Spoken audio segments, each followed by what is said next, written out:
नमस्कार मित्रों, ये वीडियो इस टॉपिक पर है कि देश को रॉकफेलर चला रहे हैं, रॉथस्चाइल्ड चला रहे हैं देश को, मुकेश अंबानी नहीं चला रहे। मतलब क्या मेरा, रॉकफेलर और रॉथस्चाइल्ड से पहले मतलब क्या है? विदेशी धनिक। अंबानी से मतलब है भारत का धनिक, भारत के धनिक जिसमें अंबानी का नाम सबसे पहले और सबसे ऊपर आता है। और ऐसा नहीं है कि अकेला रॉकफेलर और रॉथस्चाइल्ड इंडिया को कंट्रोल कर रहे हैं। अमेरिका के कुछ 100-150 जितने धनिक परिवार है जिनके सभ्यों की संख्या होगी कुछ 500-600 जितनी, वो अब पूरे इंडिया को कंट्रोल कर रहे हैं। कैसे कंट्रोल कर रहे हैं वो मैं बताऊंगा, और ये भी मैं आपको एक्सप्लेन करूंगा कि भारत के जो धनिक है जिसमें अंबानी आ गया, बिरला आ गया, टाटा आ गए, उनका कंट्रोल भारत के अंदर अब 5% भी नहीं बचा। तो और जो अरविंद गांधी बात कह रहे हैं कि देश को मुकेश अंबानी चला रहे हैं, बात ठीक है, लेकिन वो इस बात को छिपा रहे हैं कि देश को अब अंबानी तो सिर्फ 5-10% ही कंट्रोल कर रहे हैं, बाकी 90% रॉकफेलर और रॉथस्चाइल्ड कंट्रोल कर रहे हैं। और वो इसलिए छिपा रहे हैं क्योंकि उनको भी सारा पैसा और मीडिया कवरेज जो आता है वो रॉकफेलर और रॉथस्चाइल्ड से आता है। रॉकफेलर शब्द का अर्थ क्या है? अमेरिका के धनिक। रॉकफेलर अकेला नहीं, रॉकफेलर एक परिवार है जिसमें अभी कुछ 25 जितने सदस्य हैं रॉकफेलर फैमिली में। रॉकफेलर फैमिली के पास पैसा होगा बिल गेट्स से कम 10-15 गुना ज्यादा, मिनिमम 10-15 गुना ज्यादा। लेकिन वो फोर्ब्स लिस्ट में क्यों नहीं आता? फोर्ब्स लिस्ट में इसलिए नहीं होता क्योंकि रॉकफेलर ने अपना सारा पैसा रॉकफेलर फाउंडेशन के नाम पे करके रखा है, और वो पैसा उन्होंने ट्रांसफर किया था आज से कुल 70-80 साल पहले। इसलिए वो फोर्ब्स लिस्ट में उनका नाम आता है कि भाई उनके खाते में उनके पास कितना पैसा है, तो उनके पास तो बहुत कम पैसा है, उन्होंने सारा पैसा रॉकफेलर फाउंडेशन के नाम पे करके रखा है, इसलिए फोर्ब्स लिस्ट में उनका नाम नहीं आता। लेकिन उनके पास बिल गेट्स से मिनिमम 15 गुना, कुछ लोग कहते हैं कि 50 गुना ज्यादा पैसा है। पूरी दुनिया का 30% जितना पेट्रोल रॉकफेलर के अंडर में है। और रॉथस्चाइल्ड है वो एक बैंकिंग फैमिली है, ऐसा कहते हैं कि, और उसमें भी वही इश्यू आता है कि रॉथस्चाइल्ड ने अपने सारा पैसा है वो कंपनियों के नाम पे दबा के रखा है। वो कंपनियों के पास बैंकों का शेयर है, लेकिन वो जो बैंक होल्डिंग कंपनी, आप गूगल करो बैंक होल्डिंग कंपनी, तो बैंक होल्डिंग कंपनियां सारी प्राइवेट कंपनी है और उसका मार्केट में ट्रेडिंग नहीं होता, तो उसका वैल्यूएशन करने का कोई ठोस तरीका नहीं है, इसलिए वो जानबूझ के उसका अंडर वैल्यूएशन करते हैं। और इसलिए फोर्ब्स लिस्ट में भी रॉथस्चाइल्ड का नाम नहीं आता। लेकिन रॉथस्चाइल्ड के पास ऐसा कहते हैं कि दुनिया के पास जितने बैंक है, यूरोप के और अमेरिका के जितने बैंक है, उसमें से 30% से लेके 50% बैंक वो रॉथस्चाइल्ड फैमिली के पास है। अमृत्य कुमार सेन की जो सेकंड वाइफ है वो भी मेरे ख्याल से रॉथस्चाइल्ड फैमिली से है, मतलब वो काफी पहुंची हुई फैमिली है। तो अब ये मैं आपको कुछ एग्जांपल दूंगा ये साबित करने के लिए कि भारत में अब रॉकफेलर और रॉथस्चाइल्ड का बोलबाला है, भले उनका नाम फ्रंट में नहीं आता, और असली पावर भी वही है कि कंट्रोल करो लेकिन नाम फ्रंट में ना आए। और अंबानी के हाथ में अब खास कंट्रोल नहीं बचा। तो एक एग्जांपल मैं आपको दूंगा लार्सन एंड टब्रो के टेक ओवर का। लार्सन एंड टब्रो को टेक ओवर करने की कोशिश की थी धीरूभाई अंबानी, मुकेश अंबानी, अनिल अंबानी, तीनों ने मिलके 90s में, मैं एग्जैक्ट साल भूल गया, 94-5 के आसपास था। और वो टेक ओवर इसलिए करना था कि उनको जो रिलायंस की रिफाइनरी बनानी थी और दूसरे जो सारे उद्योग करने थे, वो चाहते थे कि उसकी मशीनरी का उत्पादन भारत में हो, ताकि उनको विदेशी कंपनियों से वो मशीनरी न लानी पड़े, ताकि उनका विदेशियों पे डिपेंडेंस खत्म हो जाए। तो अब पूरी एक नई कंपनी खड़ी करना जो इसमें इतनी सारी मशीनरी बनाने की कैपेबिलिटी हो, तो उसमें तो बरसों लग जाएंगे। इसलिए उन्होंने तय किया कि लार्सन एंड टब्रो को टेक ओवर कर लेते हैं। यदि लार्सन एंड टब्रो को टेक ओवर करने में वो सफल होते तो आज रिलायंस रिफाइनरी विदेशी मशीनों पे चलती है वो नहीं होती, वो Bharat made in India machinery पे चल रही होती, जो कि एक तरह से भारत के लिए अच्छा था। मतलब उसके ऊपर भारत की सरकार का कंट्रोल रहना चाहिए, पर वो मशीनरी पूरी की पूरी मेड इन इंडिया होती तो भारत के लिए ज्यादा फायदेमंद था। पर लार्सन एंड टब्रो को वो टेक ओवर नहीं कर पाए। क्यों नहीं कर पाए? क्योंकि सुप्रीम कोर्ट के जज और हाई कोर्ट के अलग अलग जजों ने उस पर स्टे ऑर्डर डाल दिया।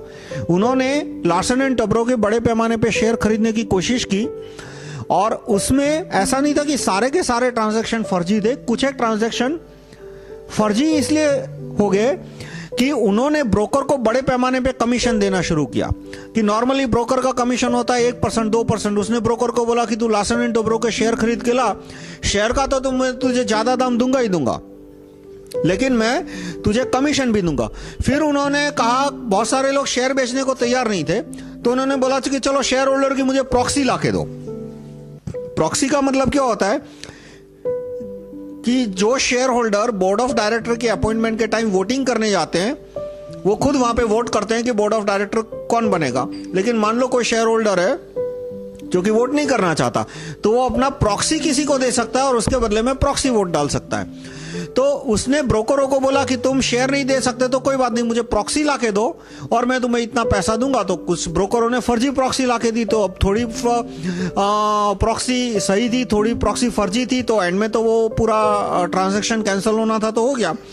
पर उन्होंने सुप्रीम कोर्ट के जज और हाई कोर्ट के जजों को काफी रिश्वत देने की कोशिश की, लेकिन वो सफल नहीं हो पाए। क्यों? क्योंकि रॉकफेलर नहीं चाहता था कि रिलायंस के रिफाइनरी की मशीनरी मेड इन इंडिया हो, क्योंकि वो मेड इन इंडिया होगा तो भारत का जो पूरा पेट्रोलियम रिफाइनरी का बिजनेस है वो रॉकफेलर के हाथ से निकल जाएगा। रिलायंस की जो रिफाइनरी है जामनगर की, वहां पे अधिकतर मशीनरी आती है शेवरॉन, डुपॉन्ट, ये सारी कंपनियां देती है, जो कि सारी रॉकफेलर की कंपनी है। डुपॉन्ट फ्रेंच कंपनी है, पर उसमें भी रॉकफेलर का बहुत बड़ा होल्डिंग है।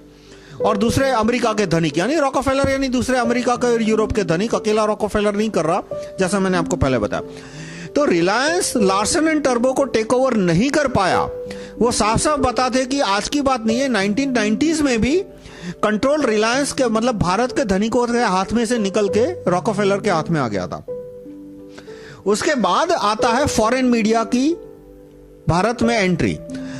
आप मान लो रॉकफेलर, आप मान लो मुकेश अंबानी की कुर्सी पे बैठे हो, तो क्या आप चाहोगे कि भारत में रॉकफेलर आके अपनी न्यूज चैनल खोले, भारत में रॉकफेलर आके अपनी एंटरटेनमेंट चैनल खोले ताकि उसका सोसाइटी पे, पॉलिटिक्स पे उसका प्रभाव बढ़ जाए? क्या आप मान लो आप मुकेश अंबानी की कुर्सी पे बैठे हो, तो क्या आप चाहोगे कि रॉकफेलर के आदमी यहाँ पे अखबारों में बड़े पैमाने पे इन्वेस्टमेंट करे, भारत में आके अपने अखबार चलाए? आप नहीं चाहोगे, क्योंकि उसमें आपका नुकसान है और विदेशी का फायदा है।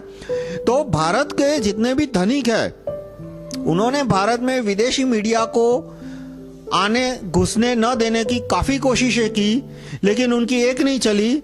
मिनिस्टरों ने विदेशी मीडिया को, विदेशी टीवी चैनल है, विदेशी न्यूज चैनल है, जैसे स्टार न्यूज पूरा का पूरा विदेशी है, सोनी की पूरा विदेशी है, जी में भी विदेशियों का काफी इन्वेस्टमेंट है, उनको ये विदेशी कंपनियों को आने देना पड़ा। एंटरटेनमेंट में भी आने देना पड़ा, वायाकॉम, एमटीवी, ये सारी विदेशी कंपनियां एंटरटेनमेंट कंपनी के स्वरूप से आई, और न्यूज चैनल में भी आने देना पड़ा। फिर ये स्टार न्यूज है, बीबीसी, इन सब न्यूज चैनल को आने देना पड़ा। इतना ही नहीं, विदेशी कंपनियों को भारत के अखबारों में भी इन्वेस्टमेंट करने की छूट देनी पड़ी बड़े पैमाने पे। इससे यह स्पष्ट होता है कि भारत के धनिक, फिर वो अंबानी हो, बिरला हो, टाटा हो, कोई भी हो, उनका अब कंट्रोल नहीं रहा, कंट्रोल है वो रॉकफेलर के हाथ में चला गया। तीसरा एग्जांपल मैं आपको दूंगा, वॉलमार्ट की एंट्री। रिलायंस भारत में बड़े पैमाने पे सुपरमार्केट का बिजनेस करना चाहता है, वो तो दिख रहा है, रिलायंस फ्रेश, रिलायंस हाइपरमार्ट, बहुत सारे मॉल आपको दिखेंगे रिलायंस के। तो अब वॉलमार्ट आएगा तो रिलायंस का नुकसान है। तो रिलायंस बिल्कुल नहीं चाहेगा कि वॉलमार्ट की भारत में एंट्री हो और वॉलमार्ट इस तरह से बड़े पैमाने पे सुपरमार्केट खोले, लेकिन रिलायंस उसे नहीं रोक पाया, वॉलमार्ट आ गया। उसने जो भी मिनिस्टरों को पैसा देना था, एमपी ने बिगिनिंग में उसका अपोज किया, ममता बनर्जी ने अपोज किया, लालू यादव ने अपोज किया, मुलायम यादव ने अपोज किया, लेकिन एंड में क्या हुआ, कांग्रेस ने तो बिगिनिंग से ही सपोर्ट किया था। और जब वोट कम पड़े तो मुलायम यादव बिक गया, उसने एंड में एफडीआई को सपोर्ट दे दिया। आप देख सकते हो लोकसभा राज्यसभा दोनों में मुलायम सिंह ने आखिर तक विरोध किया था, जब वोटिंग हुई तो उसने एफडीआई को सपोर्ट कर दिया। तो इससे स्पष्ट साबित होता है कि इसमें भी वॉलमार्ट की जीत हुई, रिलायंस की हार हुई और भारत में एफडीआई आ गई।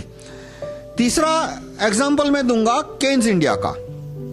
केन्स इंडिया करके एक पेट्रोल एक्सप्लोरेशन और एक्सट्रैक्शन कंपनी है, मतलब जमीन में से पेट्रोल निकालने का काम करती है। वो रिफाइनिंग का काम नहीं करती, वो जमीन में से पेट्रोल निकालने का काम करती है। तो और एक्सप्लोरेशन का कि यानी यहां पे ढूंढना कि भाई कहां कितना पेट्रोल है। तो रिलायंस क्यों चाहेगा कि कोई विदेशी कंपनी आके भारत में इस तरह से बड़े पैमाने पे पेट्रोल निकालने का काम शुरू करे? उसका तो धंधा कम हो गया, उसका तो ये पोटेंशियल बिजनेस अपॉर्चुनिटी है वो कम हो गई। लेकिन केन्स इंडिया आज की तारीख में भारत में है, और मेरे ख्याल से राजस्थान में, आप गूगल करना, बड़े पैमाने पे वो ऑयल एक्सप्लोरेशन और ऑयल माइनिंग करने का प्रोजेक्ट हाथ में ले रही है। और फाइनली मैं एग्जांपल दूंगा कि जब अरविंद गांधी ने रिलायंस के खिलाफ बोला, और वो जो बोला वो ठीक बोला, पर उन्होंने आधी बात ही बोली। आप देखो, उन्होंने रिलायंस के खिलाफ उन्होंने कहा कि रिलायंस ने जयपाल रेड्डी की ट्रांसफर कराई। कैसे कराई? उन्होंने ये नहीं कहा कि उस रिलायंस ने मनमोहन सिंह को पैसा दिया, या तो सोनिया गांधी को, सुरपंखा गांधी को पैसा दिया, मनमोहन सिंह को पैसा, दो में से एक को तो पैसा देना ही होगा ना भाई, फोकट में क्या ट्रांसफर करेंगे। उन्होंने कहा कि दबाव डाला। भाई दबाव कैसे डाला? क्या मुकेश भाई बंदूक लेके गए थे उसके घर पे कि कनपट्टी पे बंदूक रखी थी कि ट्रांसफर ऑर्डर पे साइन करवाना, अभी घोड़ा दबाता हूं? तो दबाव, कोई उद्योगपति प्रधानमंत्री को रिश्वत दे सकता है, दबाव नहीं डाल सकता। ये उन्होंने क्यों आधा झूठ बोला? देखो, वो किसको बचाना चाहते हैं? वो मनमोहन सिंह को बचाना चाहते हैं, क्योंकि मनमोहन सिंह रॉकफेलर का आदमी है। सोनिया गांधी वेटिकन की और रॉकफेलर है। तो ये नहीं कहा कि मुकेश भाई ने इनको रिश्वत दी, उन्होंने कहा कि मुकेश भाई ने जयपाल रेड्डी की ट्रांसफर करे, क्योंकि जयपाल रेड्डी है वो रॉकफेलर यानी केन्स इंडिया और ये विदेशी कंपनियों के फेवर में डिसीजन ले रहा था। तो जाहिर है मुकेश अंबानी ने उसकी ट्रांसफर कराने के लिए अलग अलग मंत्रियों को पैसा दिया, सांसदों को पैसा दिया, और सांसदों ने मनमोहन सिंह को बोला कि इसकी ट्रांसफर करो वरना हम आपका सपोर्ट वापस खींच लेंगे, जो दूसरे पार्टियों का ट्रांसफर है। इसलिए मनमोहन सिंह को उनकी ट्रांसफर करनी पड़ी। मतलब मनमोहन सिंह को पैसा नहीं दिया था मुकेश भाई ने पैसा दिया था सांसदों को। मनमोहन सिंह तो पैसा सिर्फ विदेशी कंपनियों से ही लेते हैं। पर इस तरह से उनकी ट्रांसफर ली तो तुरंत अरविंद गांधी हरकत में आ गए। तो लेकिन उन्होंने कहीं यह नहीं बताया कि भारत को अब रॉथस्चाइल्ड और रॉकफेलर कंट्रोल कर रहे हैं। उन्होंने सिर्फ इतना ही कहा कि भारत को अंबानी कंट्रोल कर रहे हैं, जो बात उनकी ठीक नहीं है। अंबानी का जो कंट्रोल है वो गलत है और वो कम होना चाहिए। और इसलिए तो ये right to recall PM, right to recall petroleum minister की, यदि भारत के नागरिकों के पास right to recall petroleum minister होता तो जयपाल रेड्डी जैसे भ्रष्ट हो या मुरली देवरा जैसे भ्रष्ट को निकाल के किसी अच्छे आदमी को रख देते, और जो किसी प्राइवेट कंपनी का, विदेशी हो या देशी, उसकी और पक्षपात नहीं करता और भारत के नागरिकों को पेट्रोल की रॉयल्टी पहुंचाता है। लेकिन उन्होंने सिर्फ इतना ही कहा कि मुकेश अंबानी क्रिमिनल यानी मुकेश अंबानी गलत आदमी है, ये कहा। उन्होंने रॉकफेलर और रॉथस्चाइल्ड को एक्सपोज करने की कोशिश नहीं की। उन्होंने ये भी नहीं कहा कि मुकेश अंबानी ने कांग्रेस के या दूसरे सांसदों को रिश्वत दी थी और वो रिश्वत की वजह से जयपाल रेड्डी की ट्रांसफर कर। उन्होंने जानबूझ के गलत पिक्चर खड़ा किया कि मुकेश अंबानी ने दबाव डाला था, जैसे कि मान लो उन्होंने कनपट्टी पे बंदूक रखी हो। अब अंत में आता है, मैं आपको साबित करूंगा कि किस तरह से मुकेश भाई कमजोर आदमी है कि उन्हें अखबार को नोटिस भेजनी पड़ी। यदि आदमी में ताकत है तो वो सीधा फोन करके ही धमकाएगा, वो नोटिस भेजेगा ही नहीं। भाई कानून की नोटिस किसे भेजनी पड़ती है? जो थोड़ा कमजोर आदमी हो। जो शक्तिशाली आदमी है वो तो फोन करता है, या तो फोन नहीं, उसको अपनी ऑफिस में बुला के धमकाएगा। फोन भी नहीं करेगा, उसको ऑफिस में बुलाने को कहेगा, ऑफिस में बुला के उसको धमकाएगा, और उसकी धमकी पे न्यूज चैनलों को कवरेज बंद करना पड़ता। पर क्यों लीगल नोटिस भेजनी पड़ी? क्योंकि ये जितने चैनल है, स्टार वगैरह, ये अधिकतर न्यूज चैनल वो विदेशियों के कंट्रोल में है। इसलिए उसने, हो सकता है कि पर्सनली बात करने की कोशिश की हो तो उनकी बात नहीं मानी होगी, इसलिए उसको कायदे से नोटिस भेजनी पड़ेगी बड़ी। तो ये 5 चीजें मैं आपको एक्सप्लेन करूंगा कि एक तो एलएनटी को अंबानी टेक ओवर नहीं कर पाए। क्यों नहीं कर पाए? क्योंकि रॉको जो विदेशी कंपनियां थी वो नहीं चाहती थी कि रिफाइनरी सारी रिफाइनरी की जो मशीनरी है वो भारत की कंपनियां बनाए। और दूसरा मैंने बताया कि फॉरेन मीडिया का भारत में आना, फॉरेन मीडिया का भारत में आना भी इस बात का ये स्पष्ट करता है कि भारत के धनिकों का अब कंट्रोल नहीं बचा, और वॉलमार्ट जो आ गई वो भी ये स्पष्ट करता है कि इसमें अंबानी का नुकसान है, विदेशी कंपनियों का फायदा है, और वो कंपनी अब भारत में आ रही है। तो मैं आप लोगों से रिक्वेस्ट करूंगा कि आप अरविंद गांधी और उनके आदमियों को कहिए कि वो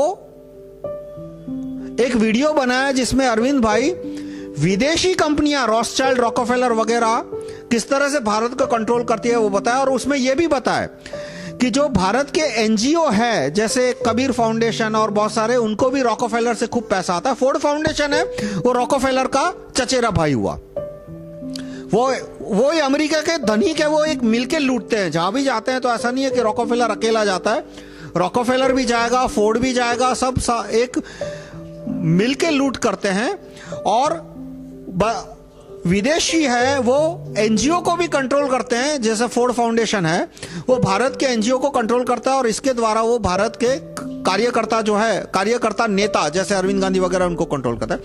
तो इससे मेरे ख्याल से आपको स्पष्ट होना चाहिए कि भारत में अब कंट्रोल अंबानी का न के बराबर बचा है, 5-10% ही होगा, अधिकतर कंट्रोल अब रॉकफेलर और रॉथस्चाइल्ड का हो गया है। धन्यवाद।